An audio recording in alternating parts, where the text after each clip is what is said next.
Here we go. We're going to start. I took time off, did some videos on the back windshield, but now let's get into the real stuff about our Z950 HOEX and the sports and just the machines that we love. Now, the suspension kind of from the factory sucks, and full disclosure, I ordered Elka and I put Elka Stage 5 God modes on my machine, but because the road's so rough. But I think a lot of you guys out there, this is our first machine, and so the Elka's Stage 5 means they have preload, you got the threads, you have your rebound, that is the way the spring bounces back after it's compressed. We have a high speed and we have a low speed adjustment on the compression. Now, those are actually what the Z-Force comes with, the HOEX. And I believe the Sport too. But we have these adjustments. Now, I love my Elkas, but they're I'm not bashing Elka at all. They're awesome. But let's talk about the guy that bought the machine and maybe doesn't want to spend $3,500 on suspension. So what happened, I had a 5-week lead time to get my Elkas in because my stock rode like shit. Well, during that time, I went out and I learned what I don't think I knew, and a lot of people that have them, and it might be you guys watching this, you don't know what all this shit does on these shocks. And so I went trail riding with it, and I adjusted it, and I will say that by the time my Elkas got there, I had that dialed in, and I had shared my info with some people on Facebook and that thanked me, because it actually, it's so far off from the factory, but we have to keep in mind, we're all built different. You might always be riding with 2 people. You might have a spare tire. But then the big thing too is, where are you riding? Are we mudding? Are we rock crawling? I am strictly high-speed trail. I have a railroad grade that goes 48 miles. It's a great trail, but there's no hills, there's no jumps, but you get the whoops, you get the washboards, and you get mud puddles, but it's all really high speed. So I'm going to walk you through what I set up mine as for trail riding. I'm a single guy, but still about 280 pounds. Got to keep our nourishment. It's good. But the thing is everybody's different weight-wise, how many people, and you just need to be able to adjust your machine for that. But I'm going to give you a good starting point that made the world of difference on mine, to the point where I was like, I could have lived with this, because I'm not leaving the earth. I'm not going over jumps. Okay? There's no way that stock shocks are better than Elkas. I'm not saying that. But what I am saying is you can set up, I'm talking high-speed trail riding. I think you can set this up where you don't need to spend that money on the upgraded shocks right away. Maybe eventually you do, and you're in it for the long term. But if you're a guy that, you just don't have the money to spend at this time, we can get this sucker dialed in pretty good. So let's flip this around because I got mine off. I wrote down a bunch of notes where I got mine set. So it was so much easier just to have the shocks sitting here on the table so I can show you what the hell they do. And that's what we're doing now. All right.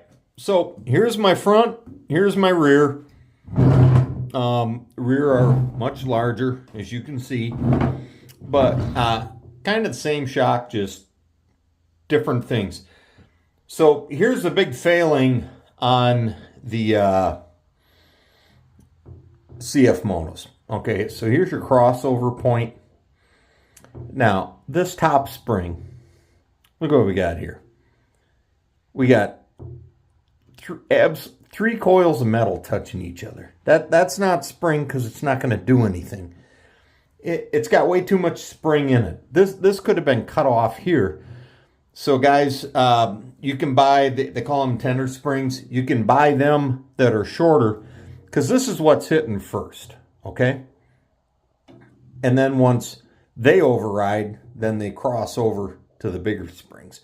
So this is kind of your ride. But before we even get to shocks, we got to talk about the number one effect on your side-by-side for suspension is your tire pressure. And they come with way too much frickin' tire pressure. So what I did, I rode mine and I didn't even measure it at rest. I measured it while I was riding so the air got heated up. And then I adjusted it on the trail because that's the pressure it's at when I'm riding the most, if that makes sense. So I've got mine set at 7 pounds, front and rear. And the way you can check your air pressure, and again, we are just talking trail riding. Okay, we got bead locks on ours, so we're good to go. You don't got to worry about losing a tire. But what you do is going down the trail at, going down the trail or get on a paved road, okay? And those little cracks, like a good old country road, the little cracks on a paved road, you can have your suspension set as soft as ever, and you're still going to bounce down the road, and you're going to feel that, and that is your air pressure. So let's lower that air pressure down, and that's how you test your air pressure, is going down the road on a paved road, and that is not, so adjust your air down, and then the tire will flex when it hits those little ones, because it's not enough to affect your suspension, but it is enough to affect your ride. So that's number one. Number two, that front sway bar, okay? We have a very short wheelbase machine, okay? Very, very short. The best thing to do is to take that sway bar right off. And that comes from the master, John Hester. And he was right. That's going to give you a flex on the frame when you hit bumps in that. We got one on the front and the back. That front one, take it off, throw it away. Just like he said, take it out or just unhook it and let it hang. The back one, I actually put on a quick detach link. And that's because I have it to stiffen up the back. But then I also can pull those pins and just rotate that down out of the way to have access to my primary cover, because that's in the way and I can't get the cover off. So I got a dual function for that. And your Dodge Ram Power Wagon and the Ford Raptor, they actually have that as part of their truck. You can unhook the sway bar and it'll articulate going off-road to the different over bumps and stuff like that. But that's more the slow speed thing. But take that front one off, get it the hell out of there. Plus a couple less grease hurts you got to worry about. Okay, so that's part two. Okay, so now we got lower air pressure. And we've got the sway bar unhooked. Now we're going to start finally getting into the setup on the suspension, but those are too big. And, you know, sway bar, that's quite a bit, but the tire suspension is number one in my eyes, by far. For trail riding only. I'm going to keep saying that because I can't stress it enough. So now, let's flip, and we're going to go to the shocks. Okay, so we have, I'm going to try to slide this in there. Okay, that's perfect. So you can't even see it hardly on this. But, so we have too much coil. But anyways, here's our threads. So what I did was, this sets your ride height, okay? So when you loosen this lock nut and then loosen this, the best way to adjust these, you can't be trying to adjust this when the spring tension's on it. Get a ratchet strap, hook it in the widest, go up the farthest here and hook it in the widest, and then go down here and hook it in the lowest. Ratchet this down. That's going to compress the spring and it'll take the pressure off of your retaining nuts here. Then you can twist them. Now, if you've already ridden your machine, which probably most of you have, you're going to want the threads as clean as possible. So make sure you clean everything up good and get the dirt, because then you're going to be threading it down or threading it up. So what I did, if you take the, you have to take your machine and jack it up so that there's no weight on the machine. So there's no compression on this. So what I ended up doing, the farther that this is allowed to ride up here, the more utilization you get out of the full length of the shock. So the farther this comes down, threads down, the higher your machine's going to ride, but the rougher it's going to ride, because you aren't utilizing the full length. Every time you bring this down, that's less of the travel of the shock you're going to be utilizing. So that's where you get your ride height. So the farther this goes up, your machine's actually going to walk out wider, but it's also going to ride softer. And that's because we are setting this up to ride trails. We are not jumping with this. So we don't need it to be very strong and stiff. We want it to ride nicer. So up here, front shock, I want a 1/2 inch. I got all these numbers written down. 1/2 inch gap. So what you can do is on the bench, loosen this up, and all you want is tighten it back to where when there's no ratchet on it, the spring doesn't move. If you keep this up too high, especially like on this one where you got a lot more room, you can raise this to a point the spring will move. That's bad. So if you do it with it off the vehicle, and these are a pain in the ass on the vehicle because you got to use a spanner wrench. Okay? And I bought an aftermarket spanner wrench to fit in here because the stock ones, you know, that come in the kit are just this side of horseshit. But so I unbolted them, put them up on the bench. But so all you do is just back it off till the spring will move. Then bring it down and tighten it to where the spring can't move. And obviously you got to loosen that ratchet strap a couple times so it can't rattle. So then if you do leave the ground and this extends fully, your springs are going to stay where they are seated. If it's too loose, it could jump off the track, and then we got all kinds of problems going on. Okay?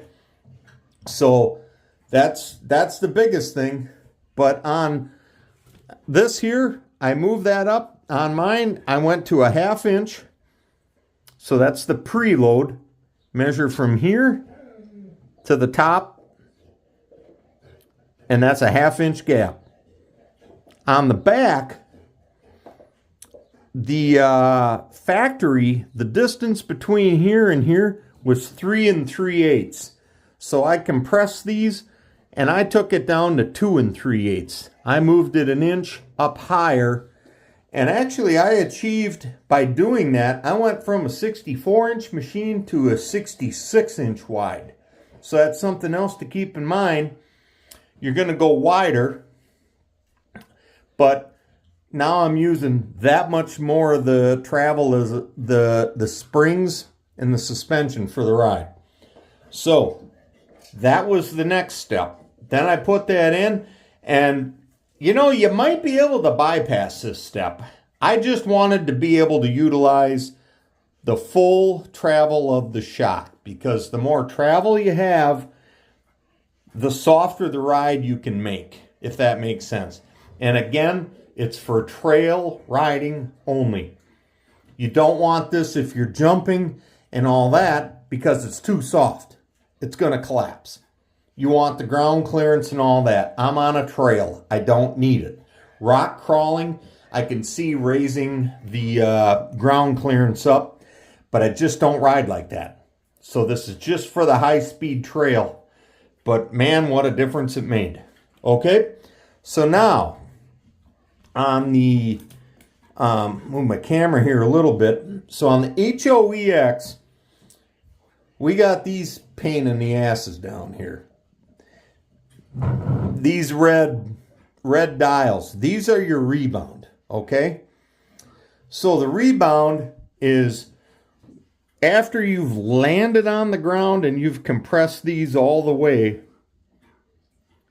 Now, when you come back, it's how fast they get back to the original setup. And what that will come into play is like a bunch of washboards. If you're going down a washboard, that's what you want. Or, because then the quicker this gets back out, the quicker it's ready to compress again. And that is all by the speed of how everything happens. It's the different size valve openings that we can adjust. But the adjustment on the top won't mean shit if we don't have the rebound where it gets back to its full potential as a shock. So I made this as soft as possible. So on the Cfmotos, according to the owner's manual, there are 7 clicks. Well, you could turn these fucking things 10 different times and you're going to count different clicks or not feel them all at all. They just don't click like the upper ones do. So what I did, probably hard to see now, these grooves here, I filed one so the paint came off, and I filled it with a black marker, or you could just file it so the paint comes off, or maybe do it right here. So you have a reference that's facing back, and instead of clicks, I was going by the half or the quarter turn. So there's 4 quarter turns on each one. So the most important thing is you can adjust your front and your rear separately, but you want both rear and both front set the same. So on the rebound, on the front, I went 2 clicks, 90 degrees, half a turn, and that's the same thing I did on the back. You can go all the way, and it's going to bounce that much faster back. Okay? It's just kind of a feel. And with all these adjustments, you got to go out and ride, and you can't change more than one thing at a time. Because then you're not going to know what changed in your ride. So first thing, like I said, get that air pressure checked. Then go down the road and concentrate on how your machine hits those little cracks. That's how you adjust your air pressure, because none of this is going to affect how you drive on pavement. But the air pressure will. The sway bar, almost impossible to figure out the ride, but it's more the articulating. If you get up onto a tight little bump and it rocks and twists, your tires are going to stay on the ground, and that's how you get traction and keep moving.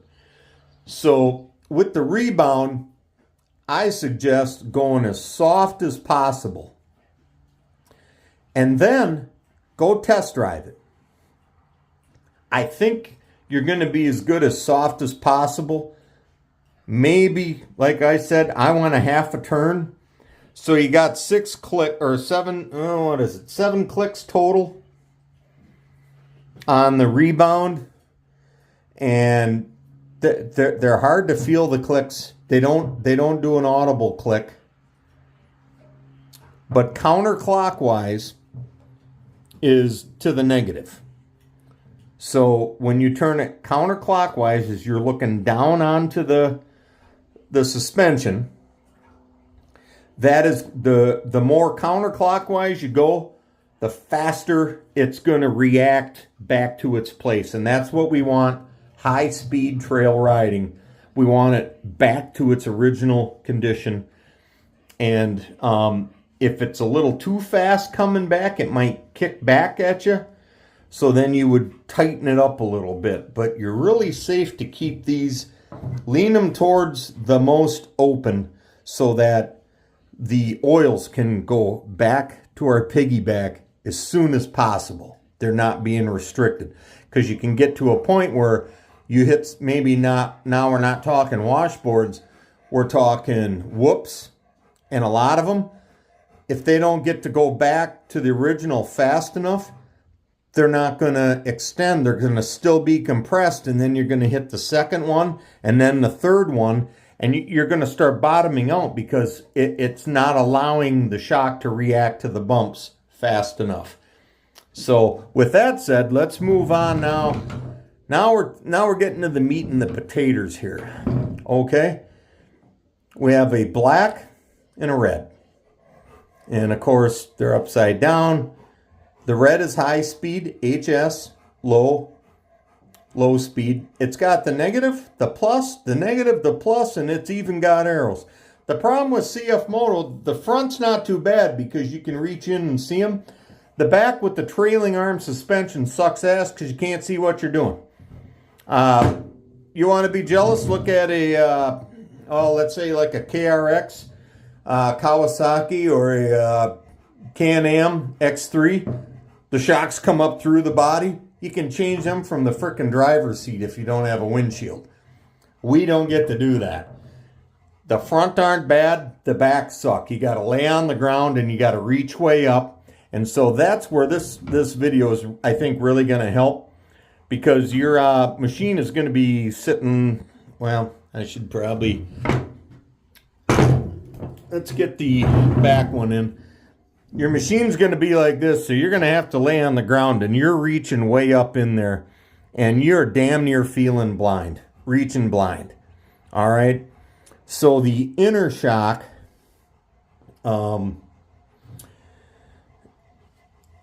as you're reaching, just look up to see the black or the red, because you're not going to be able to read this at all.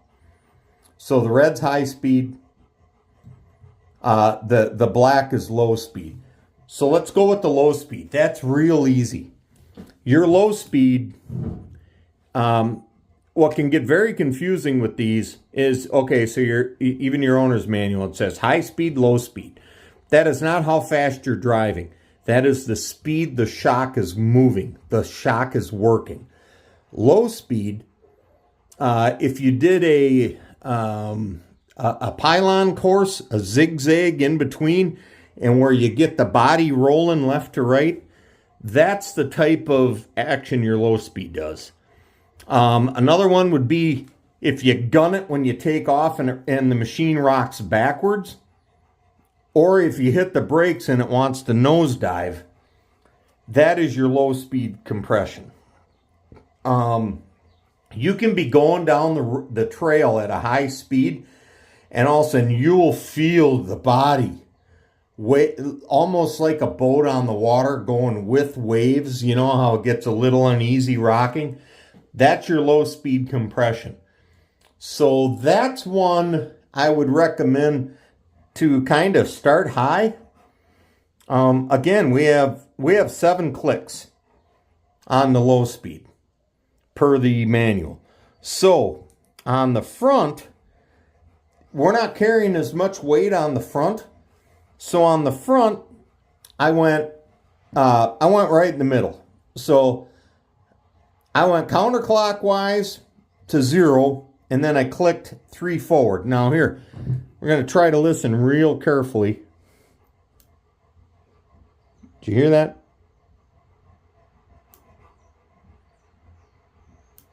That's the click. So counterclockwise, and then start counting clicks. And I went to 3 on the front, and on the back, I set mine at 6. Because I figure that's got more weight, plus I have a storage bag in the back, or the plastic storage trunk. So the fuel's pretty much in the, closer to the back. You just have more weight in the back. The engine's back there and all that. So you don't want the body roll, but you don't also want it too stiff. So that's what I found. You can fine tune that as needed, but I would recommend that's the starting is at 3. The high speed.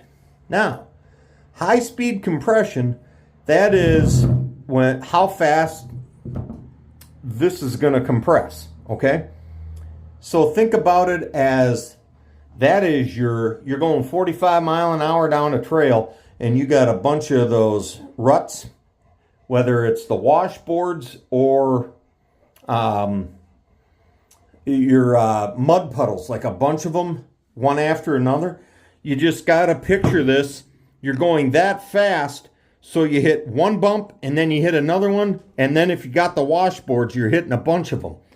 And so the more open that is, the quicker the oil can be pushed through the valve, and you look at a bigger valve opening. So the softer you set this, the bigger the hole for the oil to get through. And then with the rebound, you've got it set with the bigger oil to get back to this. So you're already instantly ready for that next bump. So on that, on the high speed, on the front, I've got it set at 1. I went all the way counterclockwise, and then I went 1 click. On the rear, I went all the way counterclockwise, and I went 3 clicks. And all I can say about all these, the best way, if you get it to, now this is how I did it. So I found this point through over 800 miles of testing. It was crazy trying to figure all this shit out. But I did. And it works beautifully. I mean, these are very, okay, maybe they're not the most expensive shock, but to buy this kind of adjustment on a shock, like I said, this is in adjustability. This is comparable to an Elka God Mode Stage 5. On the other stages, you either don't have the dual rate, you don't have a rebound, you don't have a high speed, you don't have a low speed. Those are all added at the different. So we have that here, and I'm just saying give it a chance because it can get better. Because look at what Cfmoto, they're just selling them worldwide. They don't know who the hell they're selling it to and what the hell you're riding it for. So with, we got to find our own. So I'm speaking to the trail riders because I got this sucker dialed in, and I'll tell you, they do their job on the trail. We are not leaving the ground.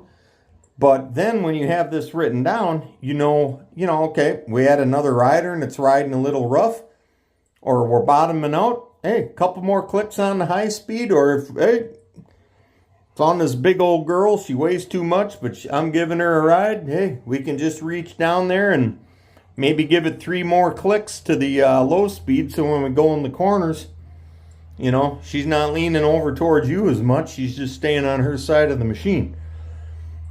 So I think that's about it. We got everything covered up. We got the preload covered. We got the high speed, the low speed, the rebound, and just play with it. But the thing that I recommend is, let's say it's not quite the way you want it. You know, with our high speed, we're set really on the low end. So now we're switching. Maybe the front needs a little more adjustment, or the back. What I recommend, we got 7 clicks total. Let's take the front, for instance. We're at high speed, and we think that it's bouncing back too much. Move your rear and move it up 4. Don't move it 1, because you don't know what, you're not going to feel the difference in 1 click. But if you move it 4 clicks, you're going to feel a difference no matter whether it's good or worse. And then try to find a stretch of road, maybe a half mile long, that's got the ruts and all the bumps right along. And you can just go down that trail, but go down it, come back, then make your adjustment. Go down it, come back, and make notes. Write notes down so you know where the hell you are. But always start, I always say, always start soft and go to firm on these. Because then it's like you're going to be laying underneath there, and if you can't hear them frickin' clips or clicks, and same with marking the rebound, if you can't do that, and if you lose track, you can always just, okay, we're going all the way counterclockwise, and then we start counting again. If you think you missed a click and you didn't count it, you can always just go back and start. So, I mean, our Elkas, we're talking 20 or 30 clicks. It's crazy what they got. That's a whole nother story and a whole nother video. But right now, we're just trying to help the average asshole like me that bought these, and it's trying to make your machine better. And you don't know what the hell you're doing, like I didn't.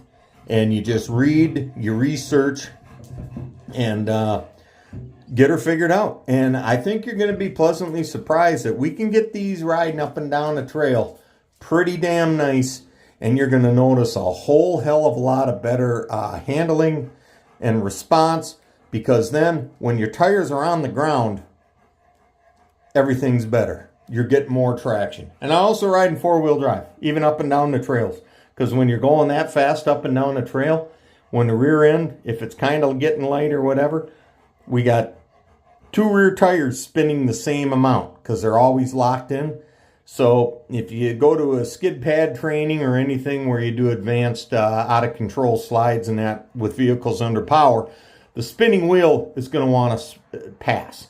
So if you got it in 4-wheel drive, the back might be getting pretty light where it's going to throw rocks, but the front tires might be grabbing and it's pulling you straight. Whole nother video. But yeah, that is the suspension video. That is the Cfmoto. This is Alpha 2023 HOEX.